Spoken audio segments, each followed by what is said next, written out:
Hello friends, मैं लक्ष्मण सिंह। मेरा YouTube channel GK मस्ती में आप सभी का स्वागत है।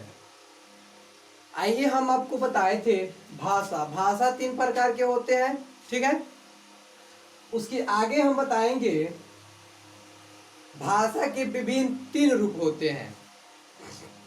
भाषा के कितने रूप होते हैं? 3 रूप होते हैं।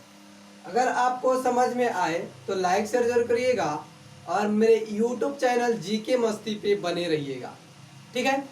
आइए देखते हैं। यहाँ पे लिखे हैं हिंदी व्याकरण। पहला दिन था तो उसमें हम भाषा बताए थे। आज बताएंगे भाषा के विभिन्न रूप। भाषा के कितने रूप होते हैं? 3 होते हैं। कौन कौन होते हैं? लिखित होते हैं, सांकेतिक होते हैं और मौखिक होते हैं। आज हम उनके बताएंगे। भाषा के विभिन्न रूप 3 होते हैं। वो 3 रूप कौन कौन से होते हैं?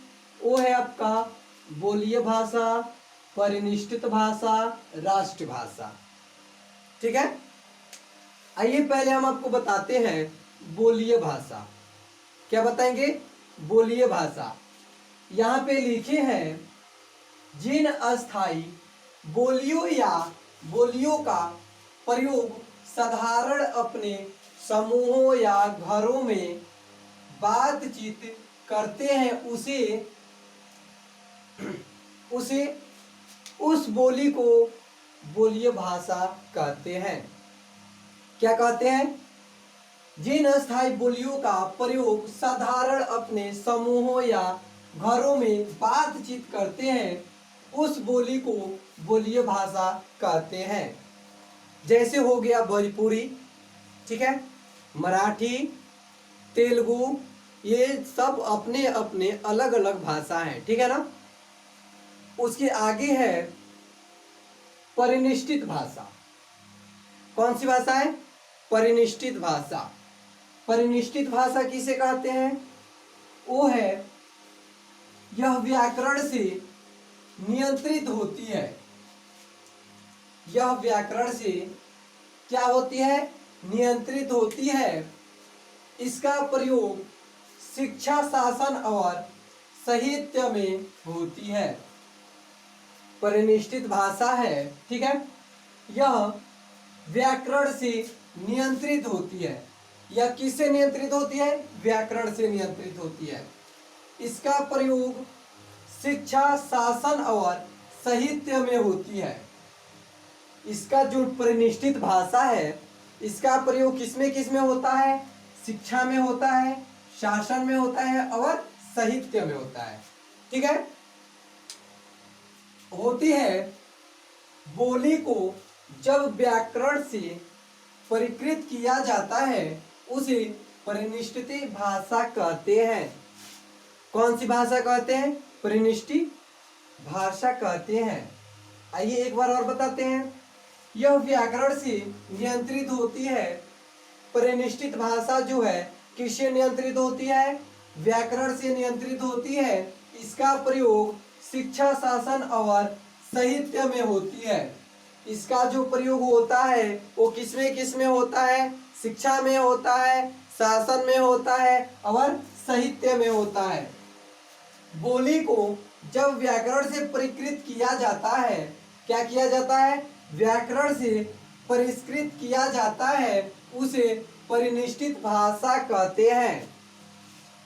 परिनिष्ठित भाषा का एग्जाम्पल क्या होता है? आइए हम आपको बताते हैं। आइए उसके आगे है राष्ट्रभाषा। कौन सी भाषा है? राष्ट्रभाषा। राष्ट्रभाषा किसे कहते हैं? वो है आपका जब कोई भाषा किसी राष्ट्र के अधिकांश प्रदेशों के बहुमत द्वारा बोली जाती है या समझी जाती है उसे राष्ट्रभाषा कहते हैं। क्या कहते हैं? राष्ट्रभाषा कहते हैं। राष्ट्रभाषा का डिफिनेशन क्या होता है? जब कोई भाषा किसी राष्ट्र के अधिकांश प्रदेशों के बहुमत द्वारा बोली जाती है या समझी जाती है उसे राष्ट्रभाषा कहते हैं। जैसे अपने जो इंडिया का राष्ट्रभाषा है वो क्या है? वो है आपका राष्ट्रभाषा क्या है? भारत का जो राष्ट्रभाषा है वो हिंदी है, अमेरिका का जो राष्ट्रभाषा है वो अंग्रेजी है, और चीन का राष्ट्रभाषा क्या है? चीनी है। ठीक है ना, आपको हम बता दिए राष्ट्रभाषा। ठीक है, आइए उसके आगे देखते हैं। उसके आगे है भाषा और लिपि। क्या है? भाषा और लिपि। लिपि का अर्थ क्या होता है? भाषा तो हम आपको अगले वीडियो में बताए थे। ठीक है, तो यहाँ पे लिपि का अर्थ होता है, लिपि शब्द का अर्थ होता है लिपना या पोतना। लिपि शब्द का अर्थ क्या होता है? लिपना या पोतना। विचारों को लिपना अथवा लिखना ही लिपि का अर्थ होता है। लिपि का क्या अर्थ होता है? लिपना या पोतना होता है, और विचारों का लिपना अथवा लिखना। क्या है? अपने जो मन का विचार है उसे क्या करना है? लिखना है। उसे क्या कहते हैं? लिपि का अर्थ है। ठीक है, आइए अब देखते हैं लिपि के प्रकार। लिपि कितने प्रकार के हैं? वो आपके हैं दो। कौन कौन सी लिपि है? देवनागरी लिपि है और रोमन लिपि है। यहाँ पे लिखे हैं लिपि दो होती है। कौन कौन सी होती है? देवनागरी लिपि होती है और रोमन लिपि होती है। ठीक है, आइए इसके आगे हम आपको बताते हैं देवनागरी लिपि किसे कहते हैं। ठीक है, आपको बताए थे लिपि का अर्थ। ठीक है, अब यहाँ पे है देवनागरी लिपि। दो लिपि कौन कौन से बताए थे? रोमन लिपि और देवनागरी लिपि। आपको यहाँ पे हम बताएंगे देवनागरी लिपि, क्योंकि रोमन लिपि में हम यहाँ पे एग्जाम्पल में लिखे हैं मीरा घर गई। अगर इसी को हमको रोमन में लिखना होगा तो क्या करेंगे? इसको इंग्लिश में लिख देंगे, मीरा घर गई, घर गई है। ठीक है, ऐसे लिख देंगे हम। ठीक है ना, आइए देखते हैं देवनागरी लिपि। लिखे यहाँ पे देवनागरी लिपि वह लिपि है जो बाएं से दाईं ओर लिखी जाती है। देवनागरी में जो देवनागरी लिपि है किस तरफ से किस तरफ लिखा जाता है? देवनागरी लिपि वह लिपि है जो बाएं से दाईं ओर लिखी जाती है। यह एक वैज्ञानिक लिपि है। कौन सी लिपि है? देवनागरी लिपि कौन सी लिपि है? एक वैज्ञानिक लिपि है। एक वैज्ञानिक लिपि है जिसमें स्वर और व्यंजन ध्वनियों को मिलाकर लिखे जाने वाली व्यवस्था है, उसे देवनागरी लिपि कहते हैं। क्या है? देवनागरी लिपि में कैसे लिखा जाता है और कौन कौन से उसमें व्यंजन और स्वर दोनों मिलाकर लिखा जाता है। ठीक है ना, आइए एक बार और बताते हैं। देवनागरी लिपि वह लिपि है जो बाईं से दाईं ओर लिखी जाती है। यह एक वैज्ञानिक लिपि है। बाईं से दाईं ओर लिखी जाती है। ये कौन सी लिपि है? वैज्ञानिक लिपि है, जिसमें स्वर और व्यंजन ध्वनियों को मिलाकर लिखे जाने वाली व्यवस्था है। देवनागरी लिपि में किधर से किधर लिखे जाने वाली व्यवस्था है, और कौन कौन से हैं उसमें? सब स्वर है और व्यंजन है। इस दोनों ध्वनियों को मिलाकर लिखे जाने वाली व्यवस्था, उसे हम देवनागरी लिपि कहते हैं। क्या कहते हैं? देवनागरी लिपि कहते हैं। ठीक है, देवनागरी लिपि दो प्रकार के होते हैं। यहाँ पे हमको रोमन लिपि नहीं पढ़ना है। ठीक है ना, आइए इसके आगे हम बताते हैं रोमन लिपि में क्या। सब डेफिनेशन तो वही रहेगा ना, यहाँ पे सिर्फ हम इसको इंग्लिश में कर देंगे तो कौन सी लिपि हो जाएगी? रोमन लिपि हो जाएगी।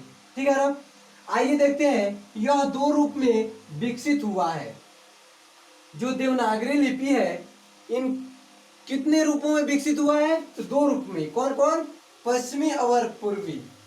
ठीक है ना, आइए उसके आगे देखते हैं राजभाषा। कौन सी भाषा है? राजभाषा। राजभाषा किसे कहते हैं? आइए इस वीडियो के माध्यम से हम आपको बताते हैं।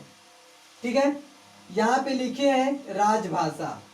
राजभाषा वह भाषा है जो देश के कार्यालयों व राजकाज में प्रयोग की जाती है उसे राजभाषा कहते हैं। राजभाषा किसे कहते हैं?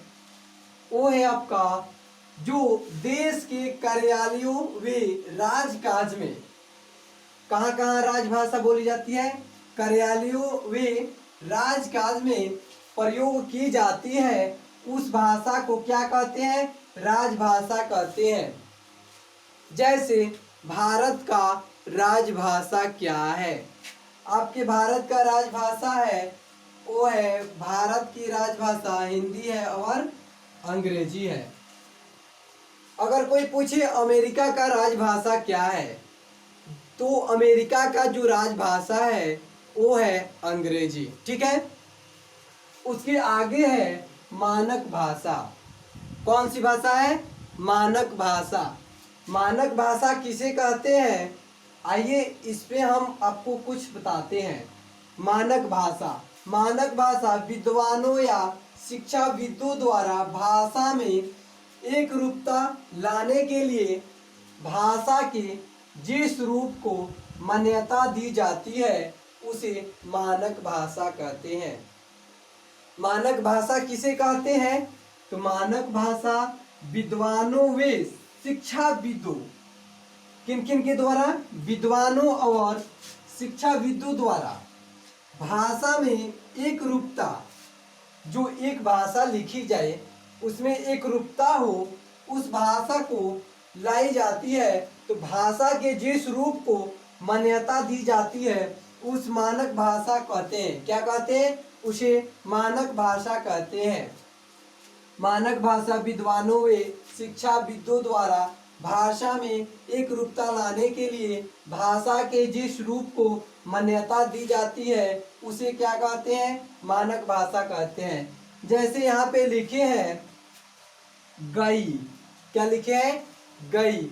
इसका जब ध्वनि निकालेंगे तो शुद्ध रूप क्या होगा इसका? गई। तो ये कौन सी भाषा है? ये आपका मानक रूप है। ठीक है, मानक भाषा है। यहाँ पे लिखे हैं शुद्ध। क्या लिखे हैं? शुद्ध। सही, इसका अर्थ क्या निकलेगा? क्या होगा इसका मानक रूप? तो होगा आपका शुद्ध। क्या होगा? शुद्ध। इसके आगे है, इसके आगे है मानक भाषा के आगे जो है वो आपका है प्रादेशिक भाषा और अंतर्राष्ट्रीय भाषा। कौन कौन सी भाषा है? प्रादेशिक और अंतर्राष्ट्रीय। आपको बता रहे थे हम मानक भाषा, उसके आगे क्या बोले थे बताने के लिए? प्रादेशिक भाषा। कौन सी भाषा है? प्रादेशिक भाषा। प्रादेशिक भाषा किसे कहते हैं? आइए बताते हैं हम आपको।